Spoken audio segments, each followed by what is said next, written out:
Well, thank you, Amos. Thank you to the organisers for asking me to speak here. So it's the end of a long afternoon, so I'll be fairly brief, but at least if we're talking about bone, we're onto a pretty solid subject. Okay. So this is my disclosure of interest. I thought just start off by saying, well, how and when to treat, first of all, when. And this slide is no study of ours, but just reminds you that peak adult bone mass is achieved fairly soon after the end of linear skeletal growth. And then nothing much happens in the ladies until you get to the menopause, and then you get a fairly rapid loss of bone. So in terms of when to start thinking about intervention, then it's got to be firstly around the time of the menopause, but not before, because I think there's very little we can do to improve peak bone mass because it's genetically determined. And the importance of reducing bone mass, of course, is that it leads to the increased risk of osteoporotic fracture. So the reduction in bone mass seen with the onset of menopause, with the loss of estrogen, leads to increased bone turnover, increased in both in osteoclastic and osteoblastic activity that can lead to the destruction of the bone microarchitecture, and this is what can result in the increased risk of fracture.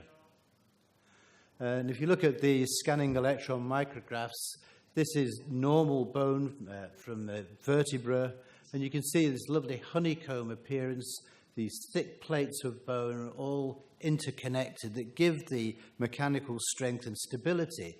And you contrast that to the osteoporotic bone, where those plates of bone are thinned into little rods of bone, and some of them are actually even being disconnected and providing no mechanical stability whatsoever. So that is the problem of osteoporosis, and that's what we're trying to prevent. And the whole bottom line is we're trying to prevent fractures where possible. So who are at risk when you go through the menopause? Since 50% of the ladies in this room will end up with an osteoporotic fracture unless you follow my advice very carefully, who should we be looking for? Well, who are the ones at risk? Firstly, anyone that has had a previous fragility fracture. So if you've had a fracture of the spine or the hip or the distal forearm without a good reason, if you did it because you were skiing down the side of a mountain, then that's not a fragility fracture, that's your own fault and stupidity. But we mean real fragility fractures, minimal trauma fractures. A family history of osteoporosis is also a risk factor. Any form of secondary amenorrhea during reproductive life, if it's for long enough, can also have a negative impact. Anorexia, the same thing. And then there are various medical conditions that result in reduction of peak adult bone mass. Hyperparathyroidism, cystic fibrosis patients are a particular problem. And then the use of medications, and there are certain medications that will thin bone, but the classic one, of course, is the corticosteroids, but there are others as well. So how do we decide then who needs to have an intervention with a therapy? And basically, we need to make a diagnosis of osteoporosis, and there are various ways of doing this. Dual energy X-ray absorptiometry, DEXA, is probably the most commonly used method. There are single X-ray absorptiometry, which can be used in the forearm, ultrasound in the heel, digital radiography in the metacarpals, and QCT, both peripheral and central. So whichever one you've got access to, you can use, and it's better than nothing. But for most people, we would look to dual energy X-ray absorptiometry to make the diagnosis of osteoporosis, or at least give an indication of osteoporotic risk and fracture risk.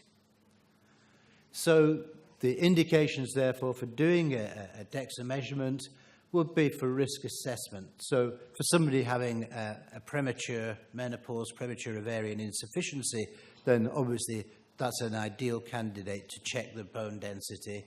Somebody with a family history of osteoporosis, have they inherited a low peak bone mass? Patients with respiratory disease, they're not all going to have osteoporosis, but at least you can check with the DEXA. Decision making, when your postmenopausal lady comes to you and says, I don't know whether I should be thinking about HRT, I've only a few minor flushes, and I've heard that HRT is dangerous because I read newspapers and I'm filled full of lies, but I don't know how to make my decision. I would go on to HRT if I needed to protect my bones, and the only way you can help her make a decision is to measure her bone density. We can use it in diagnosis, as I said, with a previous fracture. If you're not sure whether it's a fragility fracture or not, then doing a DEXA will give you an idea as to whether there was actually a problem of osteopenia or osteoporosis. And finally, we can use DEXA for actually monitoring treatment, particularly if you're using a non-standard therapy. It could be quite nice to know whether it's actually being of any benefit to your patient. A lot of you will be familiar with the FRAX, which is the fracture risk assessment tool developed for the World Health Organization by John Keynes in the UK. And what it does is it evaluates fracture risk of patients and integrates the risks that are associated with clinical risk factors. So you simply put information into this sort of machine, or it's a website, and it asks things like age and height and weight and whether you've had previous steroids and things like this. And then you can include a femoral neck bone mineral density measurement, but you don't have to. And it will then give, the algorithms will give you a 10-year probability of fracture. So you've then got a number on the actual risk that a woman will have. And with that number, with that probability, you can decide whether or not your patient needs to be treated. And one of the most important things about it is age, because we know that the age is an important risk factor for fractures, just as bone density is. So here you can see different age groups and different bone densities. So the lower the bone density, the lower the T-score, and a diagnosis of osteoporosis is minus 2.5. So you can see that the younger age has a much lower risk of fracture at any given T-score than the higher ages. And what you can do with this is you can decide and set your own threshold for intervention. And if you are a politician, then firstly, you shouldn't be here, but secondly, you're only interested in money and you're not interested in helping people, but you can therefore set the intervention threshold to either spend money or save money, depending on how you feel. So, for example, if you have got a wealthy town or city or country, then you may decide, well, a 10% probability of fracture in the next 10 years is certainly too much, and therefore anybody above that we will treat.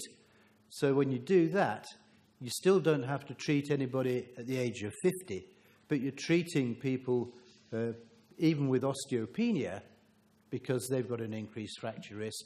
And when you look at osteoporosis, it's only the under 60s that you wouldn't actually have an intervention for. But if you set the bar higher and say, well, we can't afford to treat all these people, and set it, well, we'll only treat somebody if they've got more than a 20% 10-year risk of fracture, then all of a sudden you're excluding anybody below the age of 70, and it's only above the age of 70 that you're actually going to be intervening, which means that you'll probably have a heck of a lot of fractures in your patients, but you'll be saving a lot of money for the government.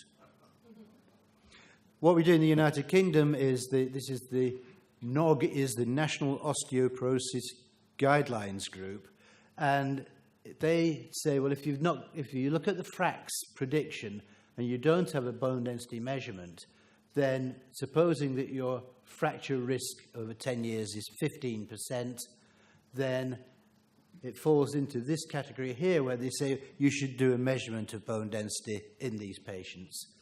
If it was a much lower risk, then you wouldn't need to treat. You could just give lifestyle advice and reassurance and know that they probably will take no notice of it. And if it's a higher risk, of course, then they would say you should treat. If you've got a bone density measurement to go with the FRAX, or as part of the FRAX assessment, then the 15% increased risk over the next 10 years at this age group actually falls into the category where you'd say you would treat. So you can use these sort of tools to determine whether or not you should be intervening. Okay, so that's about when to intervene, and let me sort of spend the rest of my time talking about how to intervene, because we've got a load of different bone-active therapies that are available to us, but which ones should we be using? So, without going into detail, there's not a lot of difference in terms of some of these treatments, in terms of their fracture prevention efficacy. They can be fairly similar, but there are exceptions. So let's just go down the list and think about, since most of them will be effective to a greater or a lesser degree, we have to think about the cost of the treatment, and more importantly, we have to think about the safety of the treatment as well as the efficacy. Now, we know from one of the good things that came out of the Women's Health Initiative was that they were able to show in a randomized clinical trial that hormone replacement therapy reduces the risk of classical osteoporotic fractures, even though the vast majority of the participants in the study were not osteoporotic. Nevertheless, even so, they reduce the risk of fractures. So there's no doubt about the efficacy of hormone replacement therapy. And we also know that there is a very good dose-response curve, and that the higher doses of oral estradiol, for example, are actually quite close to the top of the dose-response curve, which has led us in recent years to realize that even lower doses, for example, 0.5 milligrams of oral estradiol, are likely to be effective in terms of preventing bone loss and therefore in terms of fracture prevention. What about the risks of hormone replacement therapy? Well, this is the thing that sells newspapers. Bad news is the only thing that sells newspapers, and they love breast cancer. You know, anything that can have a headline saying new shock horror HRT breast cancer scare will sell newspapers like mad. I would actually put it to you that does HRT increase the risk of breast cancer? It may do, it may not do. I don't know. I don't think anyone in the world really knows. The data really are somewhat inconclusive. They may be suggestive, but there's certainly no proof that HRT increases the risk of breast cancer. And so, as was said earlier by David Sturdy, there's no increased risk with estrogen alone. In terms of the risk of stroke, this is very much a dose-dependent risk. So the lower the dose, the lesser the risk. And there's also some evidence to say that the route of administration might be important, with lesser risks with the use of transdermal therapy as opposed to oral therapy. But that might in part still be a dose effect. What we do know from some of the population studies is, and from the Women's Health Initiative, there is no increased risk if you're initiating your HRT using an appropriate dose below the age of 60. And the other risk of HRT, venous thromboembolism, again, is very dose-dependent and also depends on route of administration, which, as was said earlier, that the transdermal route of administration really is not associated with any increased risk of venous thromboembolism. The risk with oral HRT, very dose-dependent, and is somewhat transient as well. So really, the risks of HRT are so overplayed, and I think personally it's a very safe treatment. What about tibolone? We've had mention of tibolone from Anna Fenton. The problem is with tibolone, although it's been shown to reduce vertebral fractures, hip fractures specifically, has not been shown to be reduced. That may well be because of the size of the studies have not been big enough to be able to show a statistical significant reduction. We've heard already about the risk of breast cancer reduced in normal women, but apparently increased in breast cancer survivors, and this apparent increased risk of stroke with tibolone, although, again, with the LIFT study, it's very hard to interpret, mainly because the placebo group in the LIFT study had a much lower incidence of stroke than one would expect for a population of that age. So it's a little bit hard to interpret. What about the selective estradiol receptor modulators? Well, raloxifene has been licensed for prevention of osteoporosis, and I'm showing the data from basidoxifene because it's similar to raloxifene in terms of the bone effects. There is a significant reduction of vertebral fractures, but there is no reduction of non-vertebral fractures, just as been seen with raloxifene, and these are studies, certainly with raloxifene, big enough numbers to be able to demonstrate a hip fracture reduction, and there is no such reduction. So they're very limited in terms of fracture prevention. They'll only prevent spinal fractures, and they come with an increased risk of venous thromboembolism. So that's the risk of the selective estradiol receptor modulators. What about the bisphosphonates? Well, certainly in the United Kingdom, and I suspect elsewhere in the world, these drugs are handed out, certainly the oral bisphosphonates, they're very cheap, and they're handed out like sweets by our general practitioners, so that anyone who they think might have a risk of osteoporosis, so have some alendronate, it's very cheap, and it's very tasty, and they don't think about the safety at all. This is the zoledronate, the intravenous, once-a-year intravenous infusion of zoledronate, showing a very effective reduction in spine fractures and in hip fractures in elderly women with osteoporosis, but we don't know if they're going to prevent the osteoporosis in younger women or in those women who've not actually got osteoporosis. The thing I would say about the bisphosphonates is that they're certainly not risk-free. The gastrointestinal side effects we saw initially have largely been circumvented by the use of intermittent dosing, but we've got other problems as well. Atrial fibrillation is a problem. Osteonecrosis of the jaw is a problem, more common with intravenous bisphosphonates, and usually, but not always, follows dental extractions. Inflammatory eye disease has been reported with intravenous bisphosphonates, and very recently a study was published in an ophthalmology journal showing that there appears to be an increase in age-related macular degeneration with bisphosphonate use, which is a bit of a concern. Esophageal cancer has been reported in one study only with the use of oral bisphosphonates, but that study was the Million Women study, so I find this hard to believe, like I find everything else from the Million Women study hard to believe.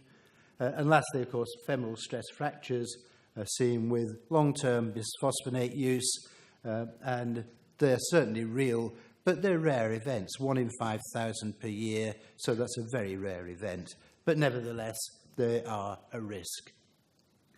Denosumab works in a different way. As you know, this is a monoclonal antibody blocking the major signal for osteoclastic activity, rank ligand. So it blocks rank ligand and reduces osteoclastic activity. So it's a very effective anti-resorptive therapy, and it's a very convenient one. You just give a subcutaneous injection every 6 months. So dead easy to give, and it's very effective in reducing both vertebral fractures and indeed hip fractures as well.